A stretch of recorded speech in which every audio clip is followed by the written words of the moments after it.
ಹರಿ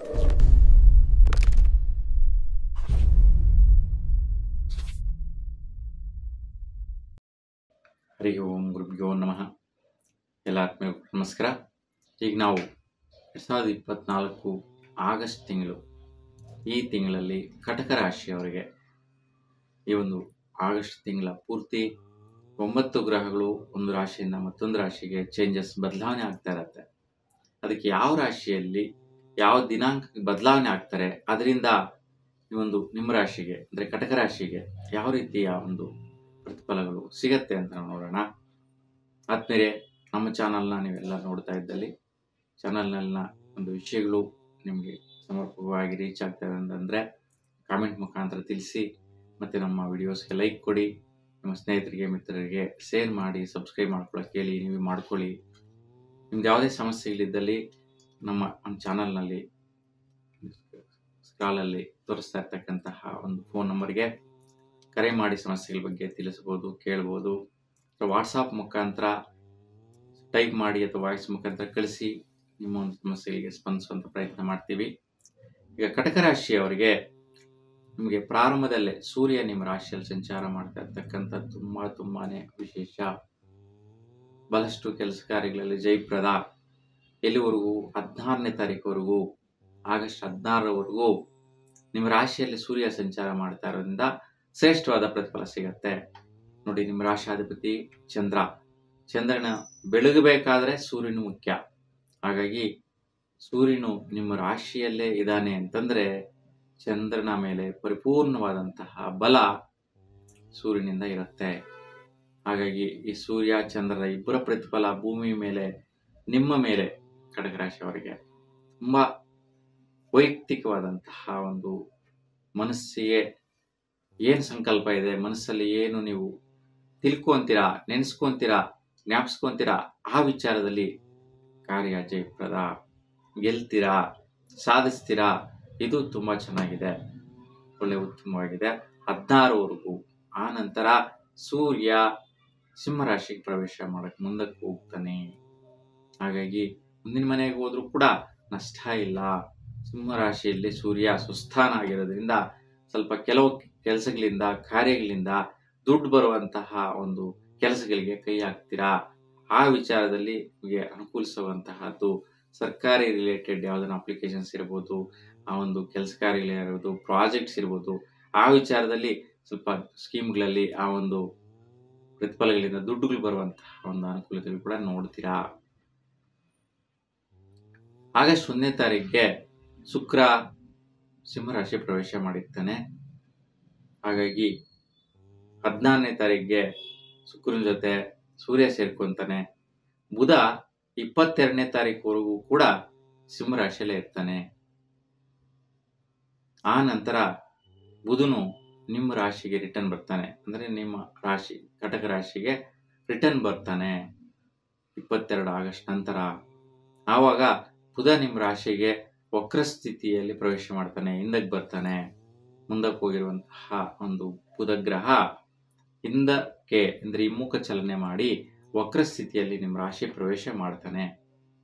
ಹಾಗಾಗಿ ನಿಮ್ಮ ವೈಯಕ್ತಿಕವಾಗಿ ವ್ಯವಹಾರಗಳಲ್ಲಿ, ನಿಮ್ಮ ಒಂದು ಬುದ್ಧಿ ವಿಚಾರಕ್ಕೆ ಸಂಬಂಧಿಸಿದಂತೆ ಕೆಲಸ ಕಾರ್ಯಗಳಲ್ಲಿ ಸ್ವಲ್ಪ ಕಸಿವಿಸಿ ಆಗುವಂಥದ್ದು, ಮನಸ್ಸಿಗೆ ತುಗುಡ ಆಗುವಂತಹದ್ದು, ವೈಪರೀತ್ಯಗಳಾಗುವಂಥ ಸಾಧ್ಯ ಇರುತ್ತೆ.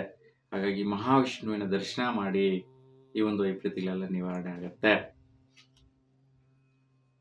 14ನೇ ತಾರೀಕಿಗೆ ಶುಕ್ರನ ಜೊತೆ ಸೂರ್ಯ ಸೇರ್ತಾ ಇದ್ದಾನೆ, ಜೊತೆಗೆ ಬುಧನ ಜೊತೆನೂ ಸೇರ್ತಾ ಇದ್ದಾನೆ. 3 ಗ್ರಹಗಳ ಒಂದು ಯತಿ ಆಗ್ತಾ ಇದೆ.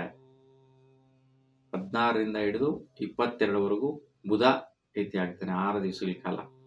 ಹಾಗಾಗಿ ವಿಶೇಷವಾಗಿ ಕೆಲವೊಂದು ವ್ಯವಹಾರಗಳಿಂದ, ಸೈಟು ವ್ಯವಹಾರ, ಭೂಮಿ ವ್ಯವಹಾರ, ಬಿಸ್ನೆಸ್ ವ್ಯವಹಾರ, ಇವುಗಳಲ್ಲಿ ದುಡ್ಡು ಕಾಸು ಬರುವಂತಹ ಕೆಲಸಗಳು ನಡೆಯುತ್ತೆ. ಶುಕ್ರ 24ನೇ ತಾರೀಕುವರೆಗೂ ಇರ್ತಾನೆ ಸೂರ್ಯನ ಜೊತೆ.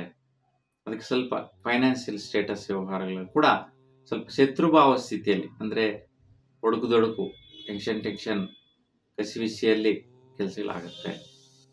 ಅದಕ್ಕೆ ಸ್ವಲ್ಪ ಶುಕ್ರ ಶತ್ರುಭಾವ ಇದೆ ಸೂರ್ಯನಿಗೆ. ಅದಕ್ಕೆ ಶಕ್ತಿ ದೇವರ ದರ್ಶನ ಮಾಡಿ ಅಲ್ಲಿ ನಿಂಬೆಹಣ್ಣಿನ ದೀಪ ಬೆಳಗಿಸೋದ್ರಿಂದ ನಿಮಗೆ ಈ ಒಂದು ವೈಪರೀತ್ಯ ನಿವಾರಣೆ ಆಗುತ್ತೆ. 24ರ ನಂತರ ಶುಕ್ರ ಕನ್ಯಾ ರಾಶಿ ಪ್ರವೇಶ ಮಾಡ್ತಾನೆ. ಕನ್ಯಾ ರಾಶಿಯಲ್ಲಿ ಶುಕ್ರನಿಗೆ ಬಲ ಇರೋದಿಲ್ಲ, ನೀಚ ಸ್ಥಿತಿ. ಭೂಮಿಯಿಂದ ಕನ್ಯಾ ರಾಶಿಯ ಜಾಗ, ಕನ್ಯಾ ರಾಶಿಯ ಸ್ಥಾನ ಶುಕ್ರನಿಗೆ ಬಲ ಇಲ್ಲಿರ್ತಕ್ಕಂತಹ ಜಾಗ.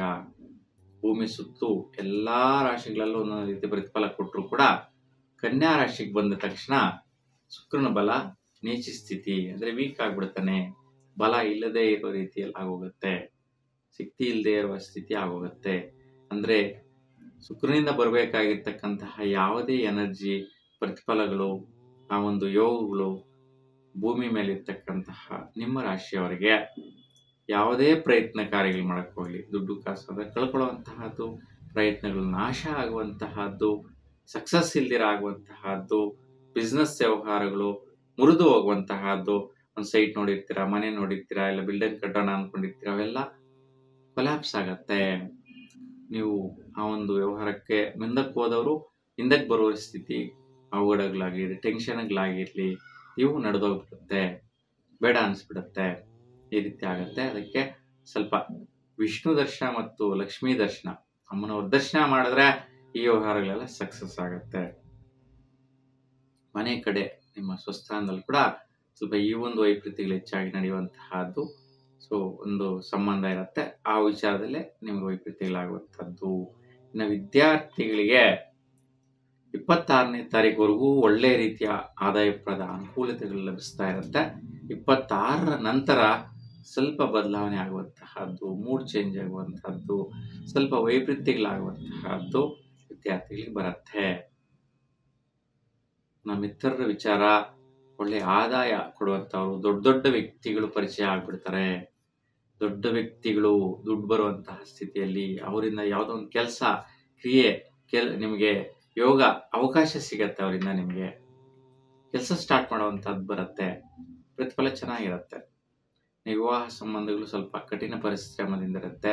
ಅಷ್ಟಮ ಶನಿ ಇದೆ, ಹಾಗೆ ಸ್ವಲ್ಪ ಶನಿ ದರ್ಶನ ಮಾಡಿ, ಶನಿ ಶಾಂತಿ ಮಾಡ್ಕೊಳ್ಳಿ. ಈಗ ಸ್ವಲ್ಪ ಕಂಟಕಗಳು, ಟೆನ್ಷನ್ಗಳು, ಆಪಾದನೆಗಳು, ಯೋಚನೆಗಳು ಇವೆಲ್ಲೂ ಕೂಡ ಬರ್ತಾ ಇರುತ್ತೆ. ಅದಕ್ಕೆ ಸ್ವಲ್ಪ ಶನಿ ದರ್ಶನ ಮಾಡಿ, ಶನಿವಾರ ಒಳ್ಳೆಯದಾಗತ್ತೆ. ಆರೋಗ್ಯದಲ್ಲಿ ಕೂಡ ಅಷ್ಟೇ ಸ್ವಲ್ಪ ಆಲಸ್ಯ, ಒಂದು ಮಾನಸಿಕವಾಗಿ ಒತ್ತಡ, ಟೆನ್ಷನ್ಸು, ಸಂದಿಗ್ಧವಾದಂತಹ ಪರಿಸ್ಥಿತಿ, ಯೋಚನೆ ಜಾಸ್ತಿ ಮಾಡುವಂಥದ್ದು ಇವೆಲ್ಲ ಕೂಡ ಬರುತ್ತೆ. ಅದಕ್ಕೆ ಶನಿ ಪರಿಹಾರ ಮಾಡ್ಕೊಳ್ಳಿ. ಇನ್ನು ಭಾಗ್ಯ ವಿಚಾರ, ನಿಮ್ಗೆ ಬರುವಂತಹ ಅದೃಷ್ಟಗಳು, ಭಾಗ್ಯಗಳು ಸ್ವಲ್ಪ ಲೇಟ್ ಆಗ್ತಾ ಇರತ್ತೆ, ನಿಧಾನ ಆಗ್ತಾ ಇರತ್ತೆ. ಸೊ ಯಾವುದಾದೋ ವ್ಯವಹಾರಗಳು ಬರುತ್ತೆ ಅಂತಂದ್ರೂ ಡಿಲೇ ಆಗುವಂತಹದ್ದು ಆಗ್ತಾ ಇರತ್ತೆ. ಬಂದ್ರೆ ಅಂತೂ ಆದಾಯಪ್ರದವಾಗಿ ಬರುತ್ತೆ. ಅದಕ್ಕೋಸ್ಕರ ಯಾಕೆ ಬರೋಕ್ಕಾಗ್ತಾ ಇಲ್ಲ ಅಂದ್ರೆ ರಾಹು ಸಂಚಾರ. ಇದಕ್ಕೆ ದುರ್ಗಾದೇವಿ, ಶಕ್ತಿದೇವಿಯ ದರ್ಶನ ಮಾಡಿ, ಅಲ್ಲಿ ತುಪ್ಪದ ನಿಂಬೆಹಣ್ಣಿನ ದೀಪಗಳು ಬೆಳೆಸೋದ್ರಿಂದ ನಿಮಗೆ ಈ ಒಂದು ದೋಷಗಳ ನಿವಾರಣೆ ಆಗತ್ತೆ. ಇನ್ನು ಒಂದು ವೃತ್ತಿ ವಿಚಾರ, 26ರವರೆಗೂ ವೃತ್ತಿ ಆದಾಯಪ್ರದವಾಗಿದೆ. ವೃತ್ತಿ ಏನೇ ಕೆಲಸ ಮಾಡಿ, ವೃತ್ತಿ ಮಾಡಿ, ಜಾಬ್ ಮಾಡಿ, ಸ್ವಲ್ಪ ಬರುವಂತಹ ಆದಾಯ ಬಲವಾಗಿ ಪಟ್ಟು ಹಿಡಿದ್ರೆ ಒಳ್ಳೆಯ ರೀತಿಯ ಆದಾಯಗಳು ಕಲಿಸ್ತೀರಾ. ಅದು 26ರವರೆಗೂ ನಡೆಯುತ್ತೆ. 26ರ ನಂತರ ಸ್ವಲ್ಪ ಬಿಸ್ನೆಸ್ ವ್ಯವಹಾರಗಳ ವಿಚಾರದಲ್ಲಿ, ಯಾವುದೋ ಒಂದು ವಸ್ತುಗಳು ತಗೊಳ್ಳುವಂಥ ವಿಚಾರದಲ್ಲಿ ಇನ್ವೆಸ್ಟ್ಮೆಂಟ್ ಮಾಡುವಂಥದ್ದು, ಖರ್ಚು ಮಾಡುವಂಥದ್ದು ಬರುತ್ತೆ. ಹಾಗಾಗಿ ಒಟ್ಟಾರೆಯಾಗಿ ನಿಮಗೆ ಒಂದು ಪ್ರಯತ್ನ ಕಾರ್ಯಗಳು ಬಿಟ್ಟರೆ ಸ್ವಲ್ಪ ಭಾತೃ ಸ್ಥಾನಗಳಲ್ಲಿ, ಅಣ್ಣ ತಮ್ಮದರ ಸ್ಥಾನ, ಅಕ್ಕ ತಂಗಿರ ಸ್ಥಾನದಲ್ಲಿ ಸ್ವಲ್ಪ ವ್ಯವಹಾರಗಳ ವಿಚಾರಗಳು, ಕಸಿವಿಸಿಗಳು ಬರುವಂತಹದ್ದು, ಮನಸ್ತಾಪಗಳು ಬರುವಂತಹ ಸಾಧ್ಯತೆ ಇರುತ್ತೆ. 26ರ ನಂತರ 24 ಮತ್ತು 26 ಈ ಸಮಯದಲ್ಲಿ ನೋಡ್ಕೋಬೇಕು. ಅಂದರೆ ತಿಂಗಳ ಅಂತ್ಯ ದಿನಗಳಲ್ಲಿ 5-6 ದಿವಸಗಳ ಕಾಲ ಸ್ವಲ್ಪ ವೈಪರೀತ್ಯಗಳಿಂದ ಕೂಡಿರ್ತಕ್ಕಂಥ ಸಂದರ್ಭ. ಸೊ ಇದನ್ನು ಬಿಟ್ಟರೆ ಬೇರೆ ಎಲ್ಲ ರೀತಿ ಕೂಡ ನಿಮಗೆ ಒಳ್ಳೆಯದಿದೆ. ಎಲ್ರಿಗೂ ಕೂಡ ಶುಭವಾಗಲಿ. ನಮಸ್ಕಾರ.